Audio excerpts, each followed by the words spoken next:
ഇപ്പോൾ പൊന്മാൻ സിനിമയെ സംബന്ധിച്ച് നമുക്ക് മനസ്സിലാക്കാൻ പറ്റുന്ന കാര്യങ്ങൾ എന്ന് പറഞ്ഞാൽ ചില കഥാപാത്രങ്ങൾ എന്നതിലുപരി പച്ച മനുഷ്യരായിട്ടാണ് നമ്മുടെ ഉള്ളിലേക്ക് കയറുന്നത്. അങ്ങനെയുള്ള രണ്ട് കഥാപാത്രങ്ങൾ ചെയ്ത വ്യക്തികളാണ് നിങ്ങൾ രണ്ടുപേരും.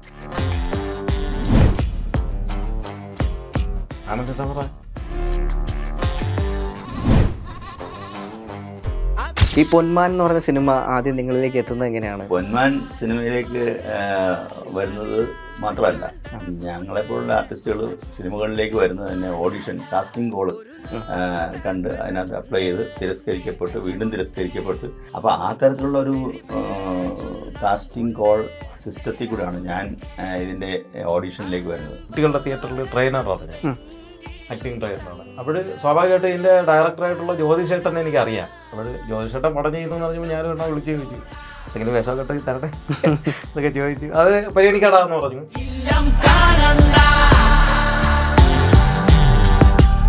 അപ്പോൾ സജിൻ ഗോപുവായിട്ടാണ് ഏറ്റവും കൂടുതൽ കോമ്പിനേഷൻ ഉണ്ടായിരുന്നത്. അപ്പം ആളുമായിട്ട് വർക്ക് ചെയ്തൊരു അനുഭവം എങ്ങനെ ഉണ്ടായിരുന്നു ശരിക്കും? അദ്ദേഹം നമ്മളോട് ഒരുപാട് കാര്യം, പുള്ളിക്കും ഇതുപോലെ നമ്മളെപ്പോലെ ഒരുപാട് അനുഭവങ്ങൾ പറയാനുണ്ട്. കാരണം നമ്മൾ ഇതിനകത്ത് എങ്ങനെ വരും എന്ന് ഞങ്ങളെപ്പോലെ തന്നെ ആലോചിച്ചും നാടകം കളിച്ചും ഓഡീഷൻസിന് പോയി നിന്നൊരു കാലം പുള്ളിക്കുണ്ടായിരുന്നു. അത് അജീഷ് എന്ന് പറയുന്നൊരു കഥാപാത്രം ഉണ്ടല്ലോ ബേസിൽ ജോസഫ് ചെയ്ത്, ആ കഥാപാത്രം ശരിക്കും നമുക്ക് മാതൃകയാക്കാൻ പറ്റിയൊരു കഥാപാത്രമാണ്. ആ കഥാപാത്രം നിങ്ങളെ രണ്ടുപേരെയും ഏതെങ്കിലും തരത്തിൽ ഇൻഫ്ലുവൻസ് ചെയ്തിട്ടുണ്ടോ ഏതെങ്കിലും ആസ്പെക്ട്? അജേഷ് എന്ന് ഞാനിപ്പോ എപ്പോഴും എന്നെ തന്നെ പറഞ്ഞ് സെൽഫ് മോട്ടിവേറ്റ് ചെയ്യുന്നത്. ഞാൻ ജ്യോതിഷേട്ടനെ വിളിച്ചിട്ട് പറഞ്ഞു, ജ്യോതിഷേട്ടാ ഞാൻ അമ്മ മരിച്ചു, ഇനിയിപ്പോ ഞാൻ എറണാകുളത്തേക്ക് സെറ്റിൽഡ് ആവുക, അപ്പോഴും എന്നെ ഒന്ന് ഹെൽപ്പ് ചെയ്യണം, എനിക്ക് വേറെ ഗോഡ് ഫാദർമാരൊന്നും ഇല്ല സിനിമയില്, അപ്പോഴ് പിന്നെ വേറെ പരിചയപ്പെടുത്തി തരണം. എടാ നീ വാടാ, പി പി അജേഷ്. ഈ സ്റ്റേറ്റ്മെന്റിനോട് ചേർത്ത് വെക്കാൻ പറ്റിയ വളരെ റിലവൻ്റ് ആയിട്ടുള്ള ചോദ്യം ഞാൻ ചോദിച്ചോട്ടെ. സിനിമയ്ക്ക് അങ്ങനെ നെഗറ്റീവായി ആളുകളെ സ്വാധീനിക്കാൻ കഴിയുമോ ശരിക്കും? അത് ഒരു ചോദ്യമാണ്. അത് നമ്മളുടെ പല പടങ്ങളും ഉള്ളിലുള്ള അക്രമവാസനയെ പ്രോത്സാഹിപ്പിക്കുന്ന പിന്നെ സിനിമകൾ ഒരുപാട് ഇറങ്ങുകയും അത് പുതിയ തലമുറ അത് അനുകരിക്കുകയും ചെയ്യുന്നു എന്ന് പറഞ്ഞിട്ടൊരു ആർഗ്യുമെൻ്റ് ഉണ്ട്. ഏതാണ് ശരി ഏതാണ് തെറ്റെന്ന് തിരിച്ചറിയാനുള്ള വലിയ ഒരു ബോധ്യമുള്ള ഒരു തലമുറയായിട്ടാണ് എനിക്ക് ഫീൽ ചെയ്തിട്ടുള്ളത് ഇപ്പോഴത്തെ തലമുറ. സിനിമയായിട്ട് കാണാൻ പ്രാപ്തമായിട്ടുള്ള ഒരു തലമുറയാണ് ഇപ്പോഴത്തെ തലമുറയെങ്കിൽ അതൊന്നും അവർ ബാധിക്കാൻ സാധ്യതയില്ല.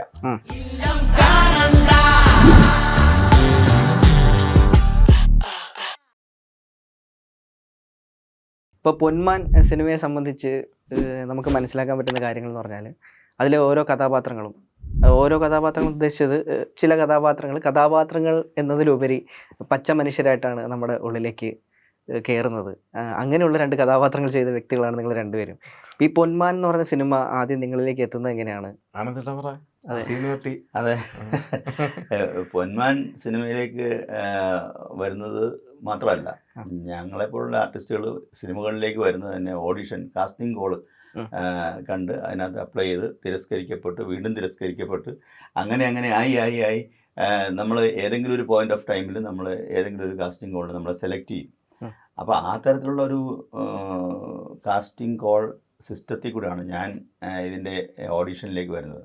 അപ്പോൾ ഇങ്ങനെ ബേസിൽ ജോസഫ് നായകനാകുന്ന അജിത് വിനായക പ്രൊഡക്ഷൻസിൻ്റെ ഒരു ചിത്രത്തിലേക്ക് അഭിനേതാക്കളെ തേടുന്നു എന്ന് പറഞ്ഞൊരു കാസ്റ്റിംഗ് കോള് 2023 ഒക്ടോബറിലാണ് ഞാൻ കാണുന്നത്, എൻ്റെ ഓർമ്മ ഒക്ടോബറിൽ. അപ്പോൾ അങ്ങനെ ഞാൻ അതിൻ്റെ വാട്സാപ്പ് നമ്പറിലേക്ക് അയച്ചു. അതിനുള്ള സാധനങ്ങളൊക്കെ നമ്മൾ റെഡിയാക്കി വെക്കും.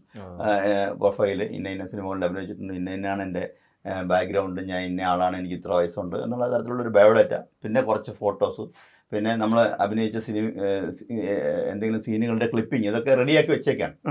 അപ്പോൾ അങ്ങനെ അയച്ചു കൊടുത്തപ്പം ഒരു സോർട്ട് ചെയ്തപ്പം പിന്നെ എന്നെ വിളിച്ചു, ഇങ്ങനെ കൊല്ലത്ത് 8 പോയിൻ്റ് ആർട്ട് കഫേയിൽ ഇന്ന ദിവസം ഒന്ന് വരാമോ, ദിവസം ഓർമ്മയില്ല, വരാമോ എന്ന് വിളിച്ച് ചോദിച്ചു. വരാമോ എന്ന് ചോദിക്കേണ്ട കാര്യമില്ല, എപ്പോൾ എത്തി എന്ന് ചോദിച്ചാൽ മതി എന്നുള്ള രീതിയിൽ നമ്മൾ അവിടെ ചെന്ന് അപ്പോൾ ഫസ്റ്റ് ആദ്യത്തെ ഓഡീഷൻ കഴിഞ്ഞു. നമ്മൾ ഈ പറയുന്ന പോലെ അന്ന് എന്നോട് ചോദിച്ചത് ഇങ്ങനെയാണ്, നിങ്ങളുടെ വീട്ടിൽ ഒരാൾ മോൻ്റെ കല്യാണമാണ്, പക്ഷേ മോളെ കെട്ടിക്കൊണ്ട് വന്ന പിന്നെ പെണ്ണിൻ്റെ കൂടെ ഒരു പയ്യനും കൂടെ വന്നിട്ടുണ്ട്, അവളുടെ കസിനാണെന്ന് പറഞ്ഞിട്ട്.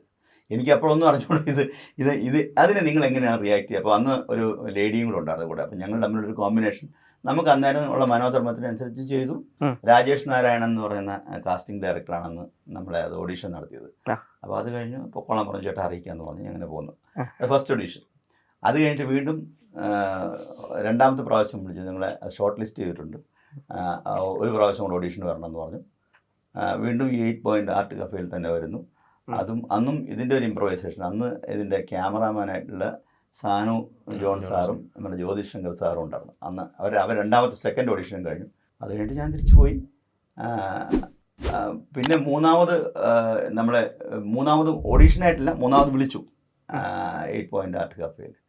അപ്പോഴാണ് നമ്മുടെ അത് കുറച്ച് സമയത്തിന് ശേഷമാണ്. അപ്പോൾ നമ്മുടെ ക്യാരക്ടറൊക്കെ ഫോം ചെയ്ത് റോബർട്ടോ എന്ന് പറയുന്നതാണ് ചേട്ടൻ്റെ ക്യാരക്ടർ. അപ്പോൾ അതിനകത്തൊരു ക്യാരക്ടർ ഫോം ചെയ്തിട്ട് നമ്മുടെ ഫോട്ടോ ഒക്കെ അവിടെ ഡിസ്പ്ലേ ചെയ്തിട്ടുണ്ടായിരുന്നു. ഇതാണ് നിങ്ങൾ റോബർട്ടോ എന്ന് പറയുന്നത്. നമ്മുടെ ഈ രൂപത്തിനനുസരിച്ച് റോബർട്ടോയെ ആക്കി അവർ തന്നെ റീഫോം ചെയ്തിട്ടുള്ള ഒരു ക്യാരക്ടർ. അപ്പോൾ നമുക്ക് വലിയ സന്തോഷമായി. നമ്മളെ ജീവിതത്തിൽ ആദ്യമായിട്ടാണ് നമ്മളൊരു ക്യാരക്ടറായിട്ട് കൺസിഡർ ചെയ്യുന്നു എന്ന് അതിനെ വരച്ചു വയ്ക്കുന്നു.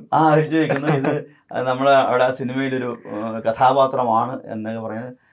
ഇപ്പോൾ എനിക്ക് വട്ടായതാണോ നാട്ടുകാർക്ക് മൊത്തം ഭ്രാന്തായതാണോ എന്നുള്ള മാനസികാവസ്ഥയിലാണ് സത്യം പറഞ്ഞാൽ അന്ന് തിരിച്ചു പോരുന്നത്. ഇതാണ് ശരിക്കും ഞാൻ പൊന്മാനിലേക്ക് വരാനുള്ള സാഹചര്യം. അതുപോലെ ഞാൻ ഒരു തെക്കൻ തല്ലിയസ് എന്ന് പറയുന്ന സിനിമയിൽ അഭിനയിച്ചിരുന്നത്. അതൊരു മുഴുനീള ചിത്രമായിരുന്നു. പിന്നെ അതുമല്ല ഞാൻ കൊല്ലക്കാരനാണ്. പിന്നെ എൻ്റെ വീട് തിരുവനന്തപുരം ജില്ലയാണെങ്കിൽ ഞാൻ കൊല്ലമായിട്ടാണ് നാടക പ്രവർത്തനങ്ങൾ നടത്തുന്നത്. കുട്ടികളുടെ തിയേറ്ററിൽ ട്രെയിനറാണ് ഞാൻ, ആക്ടിങ് ട്രെയിനറാണ്. അപ്പോൾ സ്വാഭാവികമായിട്ടും ഇതിൻ്റെ ഡയറക്ടറായിട്ടുള്ള ജ്യോതിഷേട്ടനെ എനിക്കറിയാം. കാരണം എൻ്റെ ഒന്നും സീനിയറായിട്ട് കലാപ്രവർത്തനങ്ങളിൽ പങ്കെടുത്തിരുന്ന ഒരാളാണ്. ആ ഒരു ചെറുതല്ലാത്ത പരിചയമുണ്ട്. അപ്പോൾ ജ്യോതിഷേട്ടൻ പടം ചെയ്യുന്നതെന്ന് പറഞ്ഞപ്പോൾ ഞാനും എണ്ണ വിളിച്ച് ചോദിച്ചു, എന്തെങ്കിലും വേഷം കെട്ടി തരട്ടെ എന്നൊക്കെ ചോദിച്ചു. അത് പരിഗണിക്കാടാന്ന് പറഞ്ഞു. പിന്നെ അതിൻ്റെ പ്രോസസ്സൊക്കെ നടന്നു. ഞാൻ എൻ്റെ തിയേറ്റർ തിരക്കുകളും പ്രാരാബ്ദങ്ങളൊക്കെ ആയിട്ട് ഇങ്ങനെ ഓടിക്കൊണ്ടിരുന്നു. ഒരു ദിവസം എന്നെ വിളിച്ചു ചോദിച്ചേട്ടായി, നീ പെട്ടെന്നൊന്ന് 8 പോയിൻ്റ് ആർട്ട് കഫേ എന്ന് പറയുന്ന അവിടെ ഒരു സാംസ്കാരിക ഇടമുണ്ട് കൊല്ലം ടൗണിൽ. അത് ശല്യചേട്ടൻ നടത്തുന്നൊരു സാംസ്കാരിക ഇടമാണ്. അവിടെ ഒന്ന് പെട്ടെന്ന് വരണമെന്ന് പറഞ്ഞു. വന്നപ്പോൾ അന്ന് ഞാൻ ഇത് കണക്കുന്നില്ല, മുടി വെട്ടിയേക്കുന്ന ഒന്ന് സൈഡൊക്കെ ഇങ്ങനെ അടുത്തേക്കാണ്. ആ സിനിമയിലെ പോലെ തന്നെയായിരുന്നു. സിനിമയിലെ പോലെ തന്നെയായിരുന്നു. അപ്പോൾ ചെന്നപ്പോഴേ എന്നെ ഇങ്ങനെ നോക്കിയിട്ട് പറഞ്ഞു, നീ എന്നെ മറുതലാലു എന്ന് പറയുന്നൊരു ക്യാരക്ടർ ഉണ്ട് എനിക്ക്. ഞാൻ പറഞ്ഞു, ഓ മറുതലാലു എന്താണെന്ന് അറിയില്ല. മറുതലാലു അവസാനമാണ് അറിയുന്നത് ഇതൊരു റിയൽ സംഭവമാണല്ലോ. ഈ ഒരു റിയൽ സംഭവത്തിനെ ചുവട് പിടിച്ച് കുറച്ച് ഫിക്ഷൻ കൂടെ ആഡ് ചെയ്ത് ചെയ്യുന്ന ഒരു സിനിമയാണ്. അതിൽ ആ റിയൽ സംഭവത്തിൽ പിന്നെ ഉള്ള ജ്യോതിഷേട്ടൻ്റെ ക്യാരക്ടറാണ് ഞാൻ ചെയ്തത്. അതായത് ഡയറക്ടർ. അത് ഭയങ്കര സന്തോഷം ഉണ്ടാക്കി. കാരണം ജ്യോതിഷേട്ടനെ നമ്മൾ ഭയങ്കര കൗതുകത്തോടെ ഇഷ്ടത്തോടെ നോക്കുന്ന സിനിമയിലെ കാർട്ടൂൺ കൊണ്ട് അത്ഭുതം കാണിച്ചിട്ടുള്ള ആളാണ്. അപ്പോൾ അത് ഭയങ്കര സന്തോഷം. സത്യം പറഞ്ഞാൽ പിന്നെന്താണ് ഒരു ഭയങ്കര സന്തോഷമാണ് വന്നത്. പിന്നീട് അവിടെ ചെന്നപ്പോൾ ഒരുപാട് പേരെ ഈ വേഷത്തിലേക്ക് നേരത്തെ നോക്കിയിരുന്നു. പലരും വന്നിട്ട് അത് എന്തുകൊണ്ടും അവരുടെ രീതിയിലേക്ക് വരാതെ നിന്നിട്ട് അത് അവസാനം എന്നിലേക്ക് വന്നു കയറിയായിരുന്നു. അത് വളരെ ഭാഗ്യമായിട്ട് കരുതുന്നു. കാരണം ഇത്രയും നല്ലൊരു രാഷ്ട്രീയം പറയുന്ന ഒരു സിനിമയുടെ ഭാഗം എന്ന് പറയുന്നത്. അതുപോലെ ചേട്ടൻ പറഞ്ഞല്ലോ ഇതിന് ഡയറക്ടറുടെ റിയൽ ലൈഫ് ക്യാരക്ടറാണ് സിനിമയിൽ ചെയ്തിരിക്കുന്നത് പറഞ്ഞു. അപ്പോൾ ആ കഥാപാത്രം കണ്ടപ്പോൾ ചുറ്റിലും നടക്കുന്നതിനെ പറ്റി അങ്ങനെ വലിയ ബോധർ ആയിട്ടുള്ള ഒരാൾ ആയിരുന്നില്ല മറുതലാലു എന്ന് പറയുന്ന ഒരാൾ. അപ്പം ശരിക്കുമുള്ള ആൾ തന്നെ അത് സംവിധാനം ചെയ്തപ്പോൾ അതിലേക്കുള്ള ഇൻപുട്സ് എന്തൊക്കെയാണ് അദ്ദേഹം തന്നത് ശരിക്കും? അത് പിന്നെ ജ്യോതിഷേട്ടൻ്റെ രീതി ആയിരിക്കാന്നാണ് ഞാൻ കരുതുന്നത്. അതൊരു ചെറുപ്പകാലത്തിലുള്ള രീതി എന്ന് പറയുന്നത്. പിന്നെ ഈ മറുതലാലുവിൻ്റെ ക്യാരക്ടറിന് എനിക്ക് തന്നിരുന്ന ഒരു എന്താണ് അറിവ് എന്ന് പറയുന്നത്, ആ ക്യാരക്ടറിൻ്റെ സ്വഭാവം എന്ന് പറയുന്നത് പിന്നെ വെറുതെ കൂട്ടത്തിൽ ചെന്ന് നിന്ന് കള്ളു കുടിക്കുക, മറ്റുള്ള കാര്യങ്ങൾ ചെയ്യുക, വേറെ വലിയ വലിയ കാര്യങ്ങളിലൊന്നും ഇടപെടാതിരിക്കുക. എന്നാൽ ഒരു ഇൻസിഡൻ്റ് ഒക്കെ നടന്നു കഴിഞ്ഞാൽ ആദ്യം കാണുന്നത് ഇയാളാണ്. കാരണം അയാൾ അറിയാതെ ഒരു ഒബ്സർവേഷൻ സാധനം കിടപ്പുണ്ട്. ഇപ്പം തന്നെ അജേഷ് ഛർദ്ദിച്ച് വീണാലോ അജേഷിനെ കുത്തിപ്പരിക്കേൽപ്പിച്ച അവിടുന്ന് അജേഷിൻ്റെ ബൈക്ക് ആദ്യം കണ്ടെത്തുന്നത് മറുതലാലുമാണ്. അപ്പോൾ ഇയാൾക്ക് ഇങ്ങനെയുള്ള ഇതുകൊണ്ട് അത് കണ്ടോ അവിടെ അത് കണ്ടോ എന്ന് പറയുന്ന ആ ഒരു സെൻസ് ഉണ്ട്. എന്നാൽ ഇയാൾ അലസനായിട്ട് നടക്കുന്ന ഇങ്ങനെ ആളാണ്. കള്ളിനോട് ഇത്തിരി അധികം താല്പര്യമുണ്ട്. അതുകൊണ്ട് വരുന്ന തന്നെ അജേഷിൻ്റെ കൂടെയൊക്കെ ഭയങ്കര ഇഷ്ടമാണ്. അവ നല്ലപോലെ അടിക്കുന്നുണ്ട്. എന്നാൽ അവ അടിക്കുന്നത് നല്ല കൗതുകത്തോടെ നോക്കിയിരിക്കുക. അങ്ങനെയുള്ളൊരു അലസനാണ്. എന്നാൽ അലസനല്ല ആളിന് നല്ല ഒബ്സർവേഷനൊക്കെ ഉണ്ട്. ഇങ്ങനെയുള്ളൊരു ക്യാരക്ടറാണ് പറഞ്ഞിരുന്നത്. അവസാനം അത് ചെയ്ത് വന്നപ്പോൾ അതിലോട്ടായി. ഈ ഒരു രംഗമുണ്ട്, നമ്മൾ സജിൻ ഗോപു എൻ്റെ നാട്ടിലെ ആ ചെമ്മീൻ കെട്ടിലേക്ക് പോയിട്ട് കള്ളു കുടിക്കുന്ന രംഗമുണ്ട്. അവിടെ അവസാനം ഞാൻ ഈ ക്യാരക്ടറിന് എനിക്ക് തന്ന ഇൻഫർമേഷൻ വെച്ചിട്ടാണ് അവസാനം എല്ലാവരും വഴക്കൊക്കെ തല്ലിപ്പിരിഞ്ഞ് പോകുമ്പോഴും ഈ മറുതലാൽ ഒന്ന് കള്ള് കുടിക്കുന്നുണ്ട്. അതെ, ഇത് അറിയാതെ എനിക്ക് സംഭവിച്ചു പോയതാ. കാരണം എനിക്ക് കള്ളിനോട് അത്ര പിന്നെ ഇതുള്ള ഒരു ക്യാരക്ടറാണെന്ന് തന്നെ പറഞ്ഞു പഠിപ്പിച്ചു വെച്ചേക്കുന്നതുകൊണ്ട് സംഭവിച്ചു പോയ ഒരു സാധനമാണ്. അങ്ങനെ അത് രസകരമായിട്ട് മനസ്സറിഞ്ഞ് ചെയ്യാൻ പറ്റി. കൊല്ലം കേന്ദ്രീകരിച്ച് നടക്കുന്ന ഒരു കഥയാണല്ലോ. അപ്പോൾ കഥാപാത്രം ഇങ്ങനെയാണെന്നുള്ള ഒരു ബ്രീഫ് കിട്ടിയിട്ടുണ്ടാവും. അപ്പം അവിടെയുള്ള ആളുകളുടെ ചില നേച്ചറും കാര്യങ്ങളൊക്കെ നോക്കി പഠിക്കാനുള്ള തരത്തിലുള്ള പ്രിപ്പറേഷൻസ് ഒക്കെ എന്തെങ്കിലുമൊക്കെ ആവശ്യമായി വന്നിരുന്നോ ഈ ഒരു കഥാപാത്രത്തിന് ഒരു പൂർണ്ണത കിട്ടാൻ? ഞാൻ പ്രത്യേകിച്ച് ആ സ്ഥലത്ത് പോയോ അല്ലെങ്കിൽ അങ്ങനെ ഒന്നും പോയി ചെയ്യേണ്ടതായിട്ടൊന്നും വന്നില്ല. ഞാനിത് ഇങ്ങനെയാണ് ഈ കഥ ഇതാണെന്ന് അറിയുന്നത് 3ാമത്തെ ഓഡീഷൻ കഴിഞ്ഞ് വീട്ടിൽ വരുമ്പോഴാണ്. അപ്പോൾ ഞാൻ തന്നെ മാതൃഭൂമി ബുക്സിൽ പോയിട്ട് 4-5 ചെറുപ്പക്കാർ പുസ്തകം എടുത്ത് വായിച്ചു. നോവൽ വായിച്ചപ്പോൾ ശരിക്കും നോവലൊരു എനിക്ക് തോന്നുന്ന ഒരു 2-3 പേജിലോ ഈ റോബർട്ടോയെ കുറിച്ച് പറയുന്നുള്ളൂ, പരാമർശിക്കുന്നുള്ളൂ. 2-3 പേജുകളിലും പിന്നെ 1-2 ഡയലോഗ്സും 1-2 കോൺവെർസേഷൻ മാത്രമേ, അല്ലെങ്കിൽ അവിടെ പറഞ്ഞു പോകുന്ന മാത്രമേ ഉള്ളൂ. അവരുടേതായിട്ടുള്ള ഒരു രൂപമോ അല്ലെങ്കിൽ ഒരു സീനോ നമുക്ക് നോവൽ വായിക്കുമ്പോൾ കിട്ടുന്നത് കുറച്ച് ഏരിയയിൽ മാത്രമേ ഉള്ളൂ. അങ്ങനെ അത്രയും പരിമിതമായ നോവൽ പ്രത്യക്ഷപ്പെടുന്ന ഒരു കഥാപാത്രമാണ് റോബർട്ടോ എന്ന് പറഞ്ഞാൽ. അത്രയ്ക്ക് വലിയ ഇമ്പോർട്ടൻസ് ഇല്ല ശരിക്കും പറഞ്ഞാൽ. ആ കഥാപാത്രത്തിന് ഇമ്പോർട്ടൻസ് ഉണ്ട്, പക്ഷേ അത് പ്രത്യക്ഷപ്പെടുന്നില്ല ആ നോവലുകളിലൊന്നും. പൊതുവെ ഈ സ്ത്രീധനത്തിൻ്റെയും ഈ പൊന്നിൻ്റെയും കഥ പറഞ്ഞ് അങ്ങ് പോകുന്ന കൂട്ടത്തിലൊരു മരിയാനയുടെ വീട്ടിനകത്ത് ഈ പറഞ്ഞ പോലെ ആ കുടുംബത്തിന് യാതൊരു പ്രതിബദ്ധതയോ അല്ലെങ്കിൽ ആ കുടുംബത്തിനോട് വലിയ ഒരു ഉത്തരവാദിത്വമോ ഏറ്റെടുക്കാത്ത ഒരാളെ പോലെയാണ് അതിനകത്ത് റോബർട്ടോ ചിത്രീകരിച്ചേക്കുന്നത്. അങ്ങനെ തന്നെയാണ് സിനിമയിലും കാണിച്ചിരിക്കുന്നത്. പിന്നെ എന്നോട് പറഞ്ഞത് ഇങ്ങനെ കക്ക വരാൻ പോകുന്ന മത്സ്യബന്ധനത്തിൽ ഏർപ്പെടുന്ന ഒരു തൊഴിലാളിയായിരുന്നു നേരത്തെ. ഇപ്പോൾ പുള്ളി പണിക്കൊന്നും പോകുന്നില്ല, വീട്ടിൽ തന്നെ ഒതുങ്ങി കൂടി നിൽക്കുകയാണ്. അപ്പം ആ സിനിമയ്ക്കകത്ത് നോവലിനകത്ത് പറയുന്നുണ്ട് ഇങ്ങനെ പുള്ളിക്ക് കരനെല്ലിൻ്റെ കൃഷി, അവസാനം ഒരു കരനെല്ലിൻ്റെ കൃഷി നടത്തണം, അതാ ഇനി മീൻപിടുത്തത്തിൽ നിന്നും കിട്ടാൻ വേണ്ടി പോകുന്നില്ല, ഇനി ഞാൻ കരനെല്ലിൻ്റെ പിന്നെ പണിക്ക് പോവാണെന്നുള്ള രീതിയിലൊക്കെ പറഞ്ഞ് വെക്കുന്ന തരത്തിലുള്ള ഒരു ക്യാരക്ടറായിട്ടാണ് ഞാനതിനെ മനസ്സിലാക്കിയത്. പിന്നെ നമുക്ക് സിനിമയിൽ വന്നപ്പം സിനിമയിൽ ഈ പറഞ്ഞ പോലെ അപ്പൻ എന്ന് പറയുന്നത് ആ വീട്ടിൽ എന്താ പറയുക ഒരു ചാരുപലക പോലെ അല്ലെങ്കിൽ ഒരു ബിംബം പോലെ അല്ലെങ്കിൽ ഒരു അവിടെ പ്രതിഷ്ഠിക്കപ്പെട്ട ഒരു മനുഷ്യനെ പോലെയാണ് ആ സിനിമയിൽ റോബർട്ടോയെ കാണിച്ചിട്ടുള്ളത്. പിന്നെ അദ്ദേഹം ഒരു നല്ല മനുഷ്യനാണ് എന്ന് അവസാനം ബോധ്യപ്പെടുന്നത് ഇവളുടെ ഈ ദുരവസ്ഥ, ഈ മരിയാനോ എന്ന് പറയുന്ന ആ ഭർത്താവിൽ നിന്നും ആങ്ങളുടെ കുടുംബത്തിൽ നിന്നും പിന്നെ ഈ സ്വർണം തിരിച്ചു വാങ്ങിക്കാൻ വരുന്ന അജേഷിൽ നിന്നൊക്കെ ഇവരനുഭവിക്കുന്ന ഒരു മാനസിക വേദ കണ്ടും കേട്ടും അറിഞ്ഞും വലിയ ഇദ്ദേഹത്തിന് ഈ മരുമകളോടൊരു ചെറിയ സിമ്പതിയും കാര്യങ്ങളൊക്കെ ഉണ്ടെങ്കിലും അത് പുറത്ത് കാണിക്കാതെ ഒന്നും സംസാരിക്കാൻ പറ്റാത്ത ഒരു സാഹചര്യത്തിൽ കൂടെയാണ് ഈ അപ്പൻ്റെ ആ വീട്ടിലെ അവസ്ഥ. അല്ലെങ്കിൽ ആ അത്തരത്തിലുള്ള മാനസിക സംഘർഷത്തിൽ കൂടെ ഞാനെന്ന ആക്ടർ പോയിട്ടുണ്ടാവണമെന്ന് ഞാൻ വിചാരിക്കുന്നു. അതുപോലെ ഈ സിനിമയിൽ തന്നെ മറ്റേ മരിയാനയും ഭാര്യയും തമ്മിലൊരു വഴക്കുണ്ടായിട്ട് ഭാര്യയെ അകത്ത് കയറ്റി വിട്ടുന്ന സമയത്ത് മരിയാന അച്ഛനെ നോക്കുന്നൊരു നോട്ടമുണ്ട്. തിരിച്ച് അച്ഛനും മരിയാനെ നോക്കുന്ന ആ നോട്ടത്തിൽ ഒരു മനുഷ്യൻ്റെ നിസ്സഹായാവസ്ഥയും അല്ലെങ്കിൽ പ്രതികരിക്കാൻ പറ്റാത്ത ഒരവസ്ഥയും, പ്രതികരിക്കണം എന്ന് ആഗ്രഹമുണ്ടെങ്കിൽ കൂടി അത് കഴിയാതെ വരുന്ന ആ ഒരു ദുരവസ്ഥയൊക്കെ കാണിക്കുന്ന രീതിയിലുള്ളൊരു നോട്ടമാണ്. അത് ഫ്ലാഷ് ഓഫ് ദ സെക്കൻഡേ ഉള്ളൂ, എനിക്ക് തോന്നുന്നു 4-5 സെക്കൻഡ് ദൈർഘ്യമുള്ളൂ. അപ്പോൾ ആ സമയം കൊണ്ട് അത്ര ഡീറ്റെയിൽ ആ ലുക്കിൽ കൊണ്ടുവന്നത് എങ്ങനെയാണ് ശരിക്കും? ഇതിനു മുമ്പ് ഒരു ബ്രീഫ് കിട്ടിയിരുന്നോ ഇതാണ് അവസ്ഥ എന്നുള്ളത് പറഞ്ഞിട്ടാണോ ചെയ്യിപ്പിച്ചത്, അതോ ആ സമയത്ത്? അല്ല, അങ്ങനെയൊന്നും ബ്രീഫിങ് ജസ്റ്റ് പിന്നെ ഷൂട്ടിന് മുമ്പ് ആ സീൻ എടുക്കുന്നതിന് മുമ്പുള്ള വിവരണം മാത്രമേ ഉള്ളൂ. ഇപ്പോൾ ഉദാഹരണത്തിന് സ്വർണ്ണം എടുക്കുന്ന സീൻ എന്നോട് ജോയ് സാറും പറഞ്ഞത് വെച്ചാൽ അതിനു മുമ്പ് പിന്നെ നമ്മുടെ ലിജോ മോളുടെ ക്യാരക്ടർ ചെയ്യുന്ന അവരുടെ ആ സ്വർണ്ണം എടുക്കുന്ന സീൻ എന്നെ വിഷ്വലിൽ കാണിച്ചു തന്നു. അത് തലേദിവസമാണ് എടുത്തത്. അതിൻ്റെ പിറ്റേ ദിവസമാണ് എൻ്റെ ഈ സീൻ എടുക്കുന്നത്. അപ്പോൾ രണ്ട് ദിവസമായിട്ട് എടുത്ത 2 ഷോട്ടുകളാണ്. അപ്പം ആ സീൻ എന്നെ കാണിച്ചു എന്നോട് പറഞ്ഞു ചേട്ടാ ഇതാണ് ഈ എടുക്കുന്ന അവൾ സ്വർണ്ണം എടുക്കുന്ന ആക്ഷനാണിത്. അപ്പോൾ ഇതിനെ ആണ് ചേട്ടൻ കാണുന്നത്. അപ്പം ഇതിനകത്ത് നിങ്ങളുടെ വരേണ്ടത് എന്ന് പറഞ്ഞാൽ ഒന്ന് അമ്പരപ്പ്, ഇവിടെ എന്താണ് ഈ കാണിക്കുന്നത്? കാരണം ഈ സ്വർണ്ണം എടുത്തുകൊണ്ട് കെട്ടിയ വീട്ടിൽ നിന്ന് കെട്ടിയവനെ ഉപേക്ഷിച്ച് സ്വർണ്ണം എടുത്തുകൊണ്ട് പോയി ഇവിടെ രക്ഷപ്പെടാൻ പോവുകയാണെന്നുള്ളൊരു അമ്പരപ്പ്. ഒപ്പം തന്നെ ഇവൾ ഇത്രയും കാലം അനുഭവിച്ചുകൊണ്ടിരുന്ന ഈ മാനസിക സംഘർഷവും ഈ പീഡനവും എല്ലാം രക്ഷപ്പെട്ടു പോകുന്നു, ഈ പാവം രക്ഷപ്പെട്ടു പോകട്ടെ എന്നുള്ള ഒരു അനുകമ്പ. 2 പിന്നെ ഇവളോടുള്ള ഒരു സ്നേഹം. ഈ 3ഉം കൂടെ നിങ്ങൾക്ക് നിങ്ങളുടെ ഇമോഷനിൽ വരണം എന്നോട് പറഞ്ഞു. അപ്പോൾ ഇതാണ് എനിക്ക് കിട്ടിയ ഇൻസ്ട്രക്ഷൻ. പിന്നെ ആ കൂട്ടത്തിൽ നമ്മുടെ ചേച്ചിയുടെ പാട്ടുമുണ്ട്.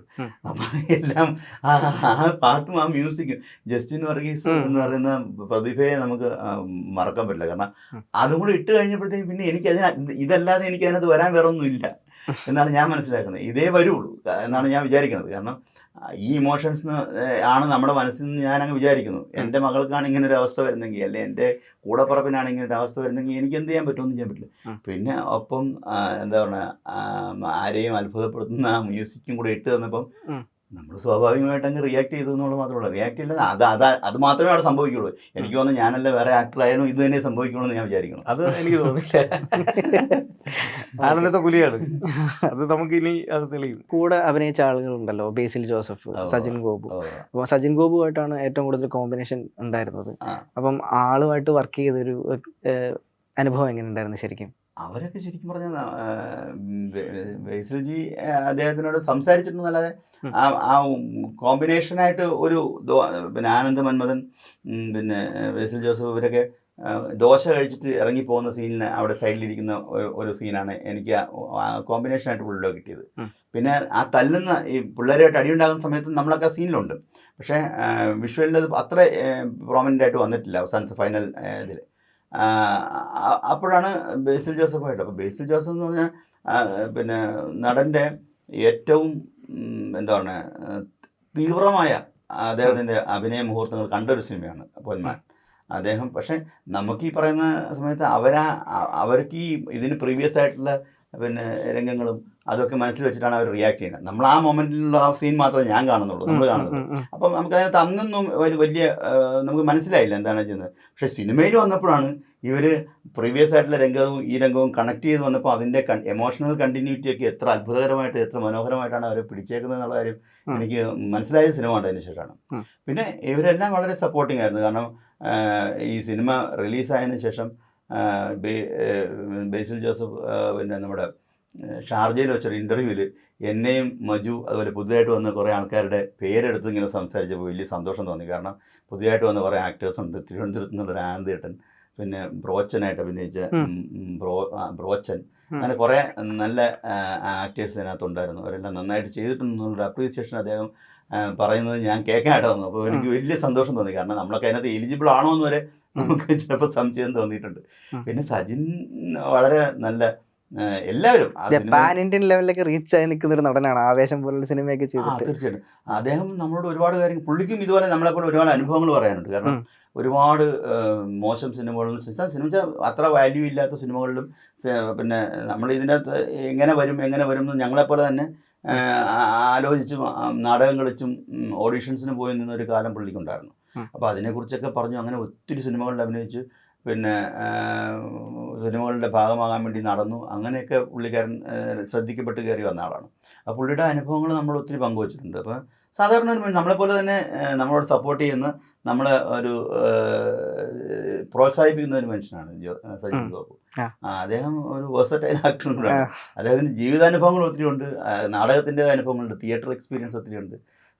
സിമ്പിൾ മനുഷ്യനാണ്. അതുപോലെ ബേസിൽ ജോസഫ് ആയാലും അദ്ദേഹത്തിനും ഒരുപാട് അനുഭവങ്ങളുടെ ഒരു കാര്യം പറയാനുണ്ട്. പുള്ളി ചെയ്ത സിനിമകളായിട്ടും അഭിനയിച്ച കാര്യങ്ങളൊക്കെ ആയിട്ടും ഒത്തിരി കാര്യങ്ങൾ. പക്ഷേ അങ്ങനെ അത്ര വലിയ ഇൻട്രാക്ഷൻസ് ഒന്നും അവൻ സെറ്റിൽ വെച്ച് നടന്നിട്ടില്ല. എന്നാലും കുറേ കാര്യങ്ങൾ. അദ്ദേഹത്തിൻ്റെ ഒരു സുഹൃത്ത്, എൻ്റെ സുഹൃത്താണ് മുരളീകൃഷ്ണൻ എന്ന് പറയുന്നത്. അപ്പോൾ അദ്ദേഹം ഒരിക്കൽ സെറ്റ് വന്നിട്ടുണ്ട്. അങ്ങനെ ഞങ്ങൾ കുറച്ച് നേരം സംസാരിച്ചിട്ടുണ്ട്. അപ്പം ചേട്ടനാണ് ബേസിലുമായിട്ട് ഏറ്റവും കൂടുതൽ കോമ്പിനേഷൻ ഉള്ളത് കമ്പാരിറ്റീവ്ലി. അപ്പം അദ്ദേഹത്തിനോട് ഒരുപാട് നാൾ ഒരുമിച്ചുള്ള ഈ ഒരു യാത്ര എങ്ങനെ ഉണ്ടായിരുന്നു? അത് ഒരു രക്ഷയില്ലായിരുന്നു. എന്ന് പറയുന്നത്, എനിക്ക് ഇതിന് മുന്നേ ഉള്ള പരിചയം തെക്കൻ തല്ലി കേസാണ്. പിന്നെ ഒരു പ്രിൻസസ് സ്ട്രീറ്റ് എന്ന് പറയുന്ന ഒരു പടം റിലീസ് ആവാനുണ്ട്. ഈ 2 പടങ്ങൾ കഴിഞ്ഞിട്ടാണ് ഇത് ഷൂട്ട് ചെയ്യുന്നത്. അപ്പോൾ ഞാൻ ആ ഒരു ചെറിയ പരിചയങ്ങൾ വെച്ചിട്ട് ഒരു ആർട്ടിസ്റ്റ് ബേസിലിന് കണ്ട ഏറ്റവും വലിയ ക്വാളിറ്റി എന്ന് പറയുന്നത് ഉള്ളിലൊരു കുട്ടി ഇങ്ങനെ എപ്പോഴും ഉണ്ട്. അത് ഒരു കുഞ്ഞിൻ്റെ മനസ്സ് എപ്പോഴും ഇങ്ങനെ കക്ഷി പുറത്തേക്ക് എടുത്തിടാറും അവിടെ ചിരിപ്പിക്കുകയും രസിപ്പിക്കുകയും ഭയങ്കര ഹാപ്പി ആക്കുകയും ചെയ്യുന്ന ഒരു കാര്യത്തിൽ മതിമറന്ന് ചിരിച്ച് സന്തോഷിച്ച് പറയുന്നൊരു ഇതുണ്ട്. പിന്നെ അതുപോലെ തന്നെ ചില നടന്മാർ ഉള്ള ഡയലോഗുകൾ 1, 2, 3 തവണ വായിച്ചു നോക്കിയിട്ട് ഒന്ന് പറഞ്ഞു നോക്കിയിട്ട് പറയാം, ഇനി പറയണ്ട, ഇനി പറഞ്ഞാൽ ചിലപ്പോൾ സമയത്ത് വേറെ ആയിപ്പോവും, നമ്മൾ ഇത്തിരി അച്ചടിയൊക്കെ വന്നു പോകും, അങ്ങനെയൊക്കെ പറഞ്ഞിട്ട് മാറുന്ന ആളുകളുണ്ട്. പക്ഷേ ബേസിൽ അങ്ങനെയല്ല. കൊച്ചുകുട്ടി പരീക്ഷയ്ക്ക് തയ്യാറെടുക്കുന്ന കണക്ക് ഇങ്ങനെ ആ മോഡുലേഷൻ കൊല്ലം മോഡുലേഷൻ പിടിക്കാനായിട്ട് ഇങ്ങനെ പറഞ്ഞ് പോയിട്ട് കൂടെ നമ്മളവിടെ നോക്കും, ഇവിടെ ഇങ്ങനെ നീട്ടിയാൽ ഇത് കൊല്ലാവോ എന്ന് ചോദിക്കും. മനസ്സിലായില്ലേ? ഇത് ഇങ്ങനെ നീട്ടിയാൽ കൊല്ലാവോ, അതാ ഇങ്ങനെയാണോ നീട്ടുള്ളത്, അതൊന്ന് പറഞ്ഞാണ്, ഈ ഡയലോഗ് ഒന്ന് പറഞ്ഞാണ് എന്നൊക്കെ പറഞ്ഞിട്ട് നമ്മളോട് ചോദിക്കുക, അതേ ചോദിക്കുക. അവർ അങ്ങനെ ഉള്ളൊരു മനുഷ്യനാണ്. സെറ്റിൽ ചുറ്റുപാടിൽ ഭയങ്കര ഹാപ്പിനെസ് ഉണ്ടാക്കുന്ന ഒരു മനുഷ്യനാണ്. അത് ഒരു എല്ലാവർക്കും പറ്റുന്നതല്ല. ഭയങ്കര പിന്നെ ആ ഒരു കുട്ടി എങ്ങനെ നമ്മളൊക്കെ വളർന്നു വരുമ്പോഴത്തേക്ക് മസിലൊക്കെ പിടിച്ച് ഇങ്ങനെ ആവുമല്ലോ. പിന്നെ ഞാൻ കുട്ടികളുടെ തിയേറ്ററിലായതുകൊണ്ട് ഞാൻ ഏറ്റവും കൂടുതൽ അടുക്കുന്നത് കുട്ടികളോടെയാണ്. അപ്പോൾ ബേസിൽ ഈ ക്വാളിറ്റി ഞാൻ കൗതുകത്തോടെ ഇങ്ങനെ ദൂരെ മാറുന്ന നോക്കുമായിരുന്നു കേട്ടോ. അത് ഇത് പറഞ്ഞിട്ടുണ്ടോ അദ്ദേഹത്തോട് ഈ കാര്യം? ഇല്ല, ഞാൻ ഫേസ്ബുക്കിൽ എഴുതി, പക്ഷേ കണ്ടിട്ടുണ്ടോ എന്ന് എനിക്കറിയില്ല. പിന്നെ എന്ന് പറയുന്നത് കുറച്ച് തിരക്കായിരുന്നു. പക്ഷേ അടുത്തൊരു പടത്തിലേക്ക് പോകാനൊക്കെ ഉള്ള ഒരു തിരക്കായതുകൊണ്ട് നമുക്ക് ഒരു ഭയങ്കര മിങ്കിളിങ്ങോ പേഴ്സണൽ കാര്യങ്ങൾ ചർച്ച ചെയ്യാനുള്ളൊരു സ്പേസിലേക്ക് ഇല്ലായിരുന്നു. രാത്രിയായിരുന്നു ഷൂട്ട് കൂടുതൽ, പകൽ കിടന്ന് ഉറങ്ങുകയാണ്. ഇതിൻ്റെ ക്ഷീണം പിന്നെ കാര്യമായിട്ട് പിന്നെ നമ്മളെയും ബേസിലിനെയും ഒക്കെ ബാധിക്കുന്നുണ്ട്. ബേസിലിനെ കൂടുതലും നമ്മളുടെ ഡേറ്റ് കശി കൊണ്ടായിരുന്നല്ലോ. അപ്പോൾ അത് പിന്നെ അതാണ് ഒരു ക്വാളിറ്റി എന്ന് എനിക്ക് തോന്നിയിട്ടുള്ളത്. ഭയങ്കര എന്താണ്, ഒരു ക്യൂട്ട് ചൈൽഡ്. എന്നാലും ഒബ്സർവേഷനിലും മറ്റു ഉള്ള ഒരു പിന്നെ ഇന്റലിജൻസിലൊക്കെ കക്ഷി പിന്നെ പറയേണ്ട ആവശ്യമില്ലല്ലോ. അതുപോലെ ഈ സിനിമയിലെ ഈ കഥാപാത്രങ്ങളുടെ കാര്യം പറഞ്ഞല്ലോ, അവരുടെ പേരുകൾ ഈ റോബർട്ടോ അല്ലെങ്കിൽ മരിയാനോ, മറുതലാലു, ഈ പേരുകളിലുള്ള ഒരു കൗതുകം എത്രമാത്രം ഈ കഥാപാത്രങ്ങളിലേക്ക് നിങ്ങളെ ഇൻവോൾവ് ചെയ്യിക്കാൻ സഹായിച്ചിട്ടുണ്ട്? ആ പേര് ആദ്യമേ കേട്ട സമയത്ത് എന്താണ് തോന്നിയത്? എൻ്റെ കഥാപാത്രത്തിന്റെ പേര് ഇങ്ങനെ മറുതലാലോ, അങ്ങനെ ഒരു കാര്യം എപ്പോഴെങ്കിലും ചിന്തിച്ചു? അല്ല, എനിക്ക് രസമാണ് തോന്നിയത്. അതായത് ഞാനൊരു സെൽഫ് ട്രോൾ ചെയ്യുന്ന ആളാണ്. എന്നെ തന്നെ ട്രോളി പിന്നെ നിൽക്കുന്ന ഒരാളായതുകൊണ്ട് തന്നെ എൻ്റെ പേര് മറുതലാലു എന്ന് കേട്ടപ്പോൾ എനിക്ക് ചിരി വന്നു. രസമുണ്ടല്ലോ പേര് എന്ന് തോന്നി. പിന്നെ അതിലുള്ള പേരുകളെല്ലാം വെറൈറ്റിയാണ് കേട്ടോ. അവിടുത്തെ ഒരു എന്താണ്, ഒരു കടൽ തീരം, കായൽ തീരം, അതിൻ്റെയൊക്കെ ചുറ്റുവട്ടത്ത് ജീവിക്കുന്ന ഒരു എന്താണ്, ഒരു ക്രിസ്ത്യൻ വിഭാഗങ്ങളിലെ പല വിഭാഗങ്ങളിലുള്ള വെറൈറ്റി പേരുകളാണ്. ബ്രോച്ചൻ എന്നൊക്കെ പറഞ്ഞ ബ്രോച്ചൻ ലൂസിയമ്മ, ഒരു ആംഗ്ലോ ഇന്ത്യൻ ടൈപ്പ് പേരുകളാണ്. എനിക്ക് സത്യം പറഞ്ഞാൽ ആ പേര് കേട്ടപ്പോൾ അങ്ങനത്തെ ഒരു വലിയ കൗതുകത്തിനേക്കാൾ ഉപരി ഞാൻ എക്സൈറ്റഡ് ആണ് ഭയങ്കര. എനിക്ക് പിന്നെ നോർമൽ സ്റ്റൈലിലേക്ക് വരാൻ കുറച്ച് സമയം എടുക്കേണ്ടി വന്നു. കാരണം ഇങ്ങനെ ഒരു ക്രൂവിൻ്റെ കൂടെ നമ്മളെ സെലക്ട് ചെയ്തല്ലോ എന്നുള്ളൊരു ഞാൻ ഒരു ഇച്ചിരി ശകലം കിട്ടിയിട്ടുണ്ടെങ്കിൽ ഇങ്ങനെ അതിൻ്റെ എക്സ്ട്രീമിലേക്ക് സന്തോഷത്തെ കൊണ്ടുപോകുന്ന ഒരു പാർട്ടിയാണ്. കൂടുതൽ എക്സ്പെക്ടേഷൻ ഉണ്ട്, അതുകൊണ്ട് നിരാശയും കൂടുതലാണ്. മുകളിൽ ചെന്നിട്ട് ചിലപ്പോൾ താഴേക്ക് വീഴാനുള്ള സാധ്യത അങ്ങനത്തെ ഒരു മനസ്സുള്ളതാണ്. കാരണം ശകലം കിട്ടിയാൽ നമ്മളങ്ങ് അതിനെ പെരുപ്പിക്കും. അതുപോലെ ഈ സിനിമ പറഞ്ഞു വെക്കുന്ന പ്രധാനപ്പെട്ട ഒരു വിഷയം ഈ ഡൗറിയായിട്ട് ബന്ധപ്പെട്ടിട്ടുള്ള കാര്യങ്ങളാണല്ലോ. അപ്പം ചേട്ടൻ ഇപ്പോൾ ഒരുപാട് നാളത്തെ അഭിനയ പാരമ്പര്യമുണ്ട്, അല്ലാതെ ജീവിതത്തെ ഒരുപാട് നോക്കിക്കണ്ടിട്ടുള്ള അല്ലെങ്കിൽ കണ്ടു നിന്നിട്ടുള്ള ഒരാളാണ്. അപ്പം ഈ ഒരു വ്യവസ്ഥയിൽ കുരുങ്ങി കഷ്ടപ്പെടുന്ന പെൺകുട്ടികൾ ഇപ്പോഴും നമ്മുടെ സമൂഹത്തിൽ ജീവിച്ചിരിപ്പുണ്ടെന്ന് തോന്നുന്നുണ്ടോ? ഒരു ചോദ്യത്തിന്റെ ആവശ്യമില്ലാത്ത അത്തരം ഒരു ചോദ്യം ഇപ്പോഴും അങ്ങനെ ഉണ്ടെന്നാണ്. തീർച്ചയായിട്ടും അങ്ങനെയാണല്ലോ. കാരണം ഇപ്പൊ തന്നെ സ്വർണത്തിന്റെ വില കുതിച്ച് കയറി പോവാണ്. പണ്ട് ഞങ്ങളുടെയൊക്കെ ചെറുപ്പത്തിൽ 10 പവനും 10,000 രൂപയും അതൊരു ഫിക്സഡ് റേറ്റ് ആണ്. നമുക്ക് 10 കിട്ടിയോ എന്നാണ് ചോദിക്കുന്നത്. അങ്ങനെയാണ് നമ്മളുടെയൊക്കെ ഇടത്തരത്തിൽ താഴെയുള്ള കുടുംബങ്ങളിലൊക്കെ കല്യാണം നിശ്ചയിച്ചു വരുമ്പോൾ പെൺകുട്ടിക്ക് കൊടുക്കുന്ന 10 പവനും 10,000 രൂപയാണ്. അത്രേ ഉള്ളൂ. പിന്നെ അന്നത്തെ കാലത്തൊന്നും ഈ സ്ഥലത്തിന്റെ ഭാഗമോ കാര്യങ്ങളൊന്നും സ്ത്രീകൾക്ക് കൊടുക്കുന്ന ഒരു രീതി ഞാൻ ജനിച്ചു വളർന്ന നാട്ടിലില്ല. ആ ഒരു അവസ്ഥ ഇന്നൊന്ന് ആലോചിച്ച് നോക്കിയേ. ഈ 10,000 രൂപ എന്നുള്ള പോട്ടെ, 10 പവൻ കൊടുക്കണമെങ്കിൽ എത്ര ലക്ഷം രൂപ വേണം? അപ്പം സ്ത്രീധനം നിയമപരമായിട്ട് നിരോധിച്ചേക്കുന്ന ഒരു രാജ്യത്താണ് നമ്മൾ ജീവിക്കുന്നത്. സ്ത്രീധനം കൊടുക്കാൻ പാടില്ല. പക്ഷേ നിയമനം കൊണ്ട് നിരോധിക്കാൻ പറ്റുന്ന ഒരു സാഹചര്യം ആണോ നമ്മുടെ സമൂഹത്തിൽ? അങ്ങനെയല്ല. അതായത് ഒരു പെൺകുട്ടി ജനിച്ചാൽ ആളുകൾക്ക് ഇപ്പം വല്ലാത്തൊരു ആദി ഉണ്ടാകുന്ന രൂപത്തിലേക്ക് ഈ സ്ത്രീധന സമ്പ്രദായവും അവരുടെ വിവാഹം ഒക്കെ മാറിയ ഒരു പശ്ചാത്തലത്തിലാണ് പൊന്മാൻ എന്ന് പറഞ്ഞ സിനിമ ഇങ്ങനെ ഒരു രാഷ്ട്രീയം പറഞ്ഞു വയ്ക്കുന്നത്. അപ്പോൾ അത് തീർച്ചയായും. അപ്പം ഈ കഴിഞ്ഞ ദിവസം എൻ്റെ ബ്രദറൻ എൻ്റെ അടുത്ത് പറഞ്ഞു, അവനൊരു ജ്വല്ലറിക്കാരൻ വിളിച്ചു, അതെ നിങ്ങൾക്കിങ്ങനെ പുതിയ സ്വർണത്തിൻ്റെ നേരത്തെ പറഞ്ഞ് ബുക്ക് ചെയ്ത് വെക്കുകയാണെങ്കിൽ നിങ്ങൾക്ക് ഇപ്പം റേറ്റ് വലിയ കൂടിയാലും വലിയ പ്രശ്നമില്ലാതെ ആ സാധനം കിട്ടും. അപ്പോൾ എൻ്റെ അനിയൻ പറഞ്ഞൊരു വാചകമുണ്ട്, ഞങ്ങൾ സ്വർണത്തെക്കുറിച്ച് ആലോചിക്കുന്നില്ല, ഞങ്ങൾക്ക് സ്വർണവും വേണ്ട. ഞങ്ങൾ അങ്ങനത്തെ ഒരു തലമുറയെ വാർത്തെടുക്കാൻ വേണ്ടി ശ്രമിച്ചിരിക്കുന്നതാണ്. ഞങ്ങൾ നിങ്ങളുടെ സ്വർണവും വേണ്ട, ഒന്നും വേണ്ട എന്ന് പറഞ്ഞ് മറുപടി പറഞ്ഞു എന്ന് പറയാം. അപ്പോൾ അങ്ങനത്തെ ഒരു പൊതുസമൂഹത്തെ നമുക്ക് ഉണ്ടാക്കിയെടുക്കേണ്ടിയിരിക്കുന്നത്. കാരണം അത് ഈ കഴിഞ്ഞ ദിവസം ഫേസ്ബുക്കിൽ ആരുടെയോ ഒരു പ്രസംഗം ഞാനത് കേട്ടു. അതായത് നിങ്ങളുടെ കല്യാണത്തിനോ ഇതിനൊക്കെ ദൂരത്ത് കാണിച്ചു, പക്ഷെ നിങ്ങളുടെ കാശ്, നിങ്ങളുടെ പിന്നെ ഊർജം, നിങ്ങളുടെ ഇത് പെണ്ണിൻ്റെയും ചെറുക്കൻ്റെയും ചേർന്ന് നിങ്ങൾ പണം ഉണ്ടാക്കി നിങ്ങൾ ദൂർത്തടിച്ചോ.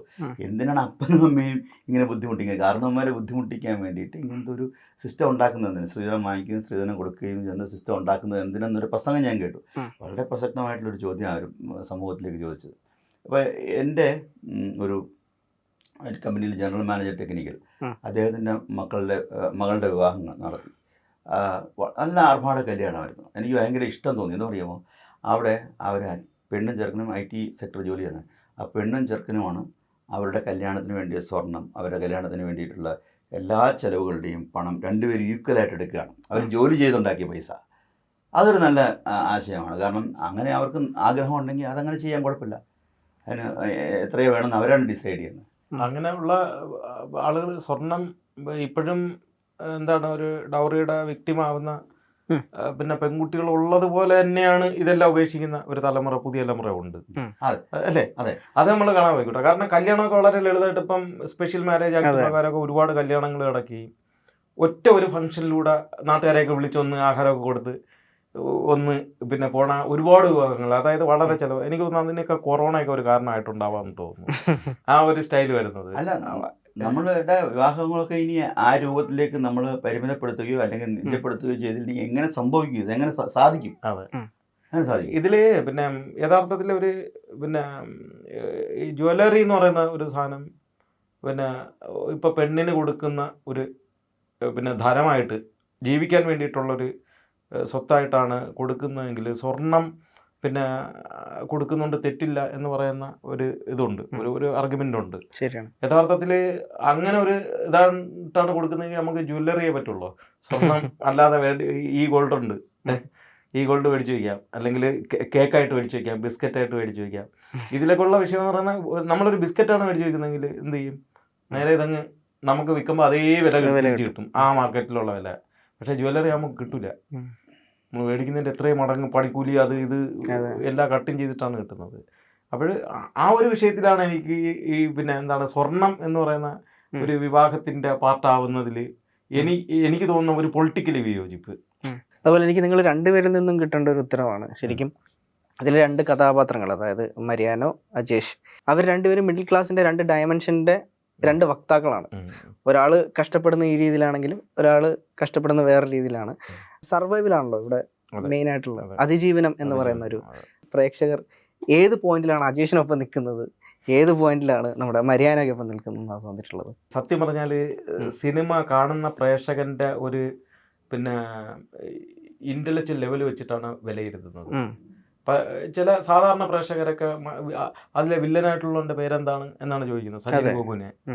യഥാർത്ഥത്തിൽ സജിൻ ഗോപു വില്ലനാണോ എന്ന് ചോദിച്ചു കഴിഞ്ഞാൽ നമുക്ക് പറയാൻ പറ്റുമോ?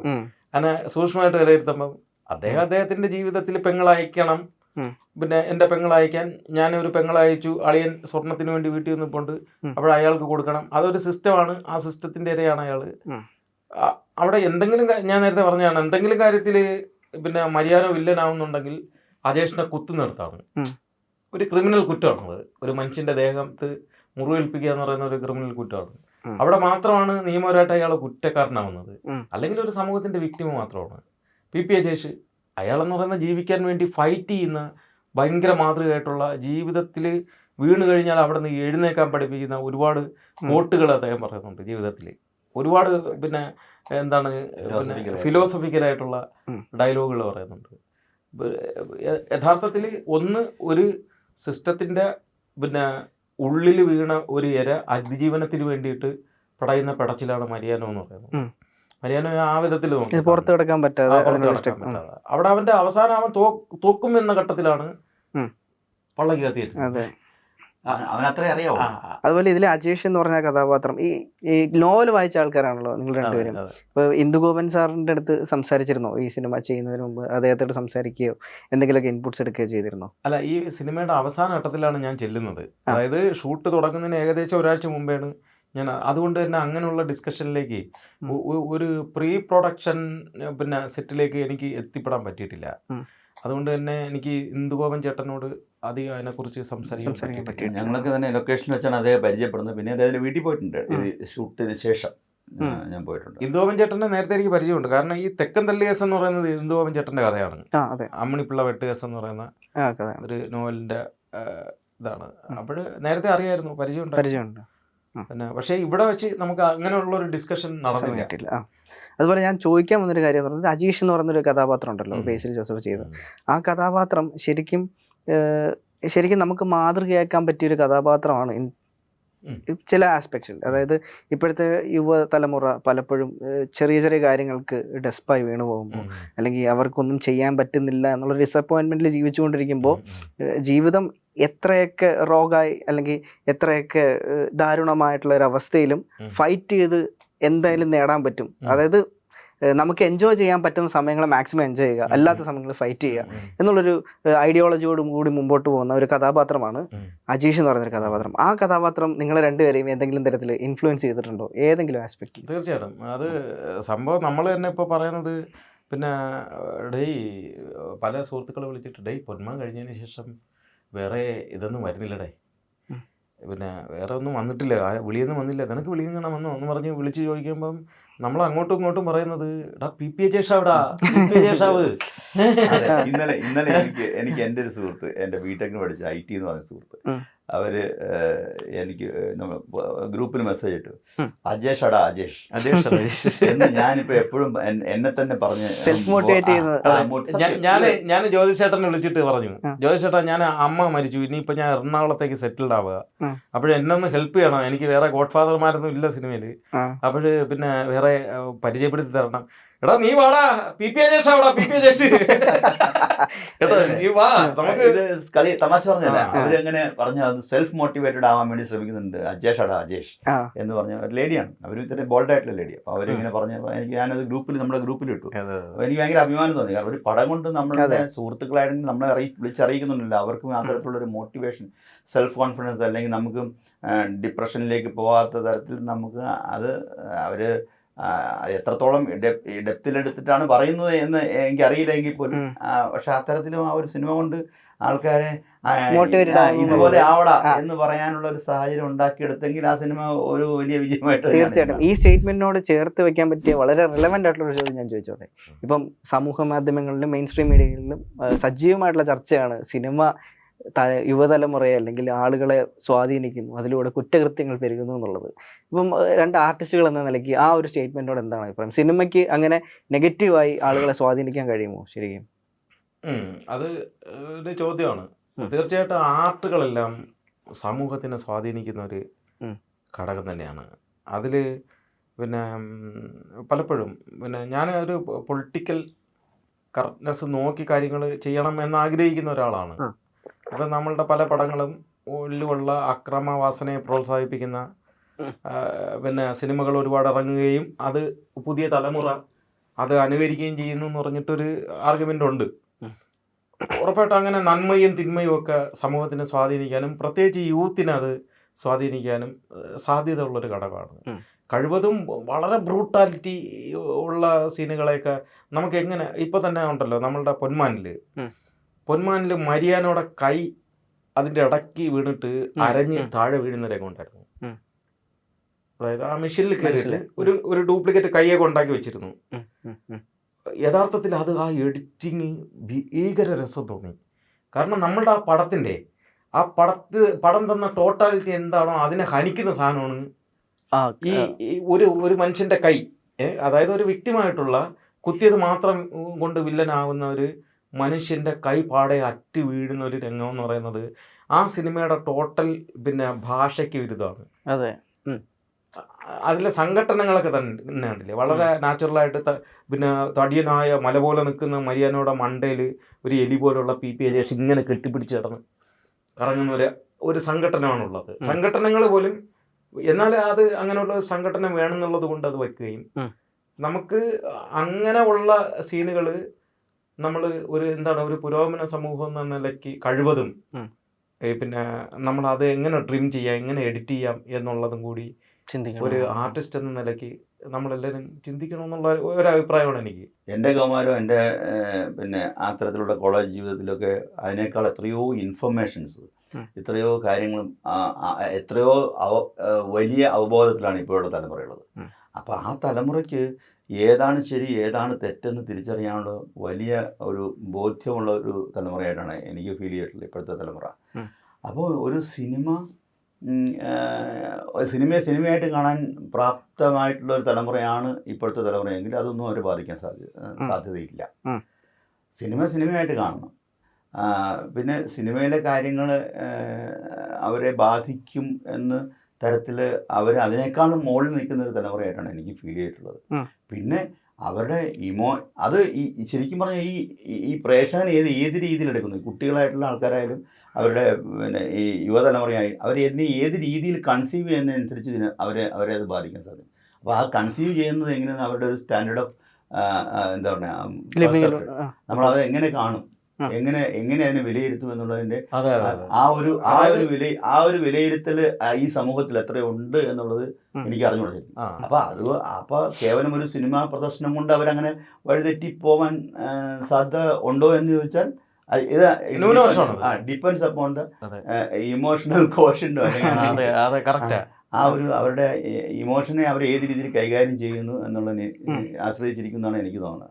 അല്ലാതെ ഇപ്പോഴത്തെ ഒരു പുതിയ തലമുറയെ ഒരു സിനിമയുടെ ഒരു ഇൻഫർമേഷൻ കൊണ്ടോ സിനിമയെ കൂടെ ഇപ്പം പൊളിറ്റിക്കൽ നമ്മുടെ ഈ പൊന്മാൻ പറയുന്ന രാഷ്ട്രീയം, സ്ത്രീധനം വേണ്ട എന്ന് പറയുന്നതൊന്നും അവരെ ബാധിക്കില്ലയോ എന്നൊക്കെ രണ്ടാമത്തെ കാര്യം. അങ്ങനെയാണെങ്കിൽ അവർ ഇനി അത് ബാധിക്കുമെങ്കിൽ ഇനി അടുത്ത ഈ തലമുറ ഒന്നും സ്ത്രീധനം വാങ്ങിക്കാതെ ഇരിക്കണമല്ലോ. അപ്പം അതൊന്നും അവരെ ബാധിക്കാനുള്ള സാധ്യത കുറവായിട്ടാണ് എനിക്ക് ഫീൽ ചെയ്തിട്ടുള്ളത്. എന്നാലും ഈ പറഞ്ഞ രഞ്ജു പറഞ്ഞ പോലെ ഒരു ചെറിയ വിഭാഗത്തിനെ അത് സ്വാധീനിച്ചു കൂടാകില്ല. മനുഷ്യൻ വൈവിധ്യം നിറഞ്ഞാണല്ലോ. 700 കോടി ജനം ഉള്ള ലോകത്ത് 700 മസ്തിഷ്കമായിട്ട് ജീവിക്കുന്നവരാണ്. അതിന്റെ ഗ്രാഫ് എന്ന് പറയുന്നത്